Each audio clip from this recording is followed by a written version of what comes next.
Mama ameuawa hapa na bwanake, na sababu yenyewe inasemekana ni mambo tu ya kikazi namna hii. Mama alikuwa anauza pombe, akiingia nyumbani anaingia usiku, na bwana hapendezwi na mambo hayo, lakini ikaendelea mpaka mwisho huyu bwana akaamua kufanya kitendo cha mauaji. Na hii ni mara ya pili. Kwangu hajafika. Hakuja hata siku moja.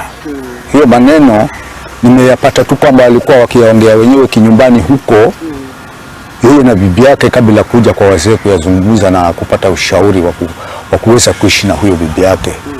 Tukiwa kama wazee wa vijiji sisi, tumewekwa huku, kazi yetu ni kushauri watu ambao wanagombana. Na kwa ule uwezo wetu wa uzee wa kijiji, lazima tuwe tunajua kabisa kumweka mtu ambaye ana matatizo na bibi, ni majirani, na hata mtu yoyote yule tunaweza kumshauri vizuri sana na akaendelea na maisha na wenzake bila shida. Juzi tulishuhudia hapa kwetu mtaa kwa Ndomo, kijiji hiki cha Sabaki, kwamba kuna mama aliyepata kuuliwa na mume wake. Sasa sisi kama CHPs wa Sabaki tunapinga hilo tendo, kwa sababu kama tumekosana kwa manyumba zetu, cases hizi ambazo ni za dhulma, tuje pamoja tuongee, tusuluhishe. Lakini mambo ya kuuana sisi tunapinga na tunakataa katika hii gender based violence.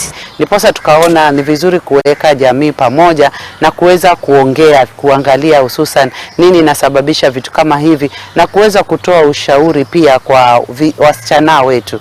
Tunaona aswaswa au wasichana wetu sijui ni wako disparate ama wako na tamaa nyingi. Tunashuku ya kwamba wengi wanaweza kuwa na mahusiano na watu ambao hawawajui vizuri, na wengine wako na uhusiano kwa sababu ya tamaa ya fedha, na wengine wanafuata watu wasiowajua ama wasiowaelewa vizuri, ndiposa inaishia mahali kama hapo.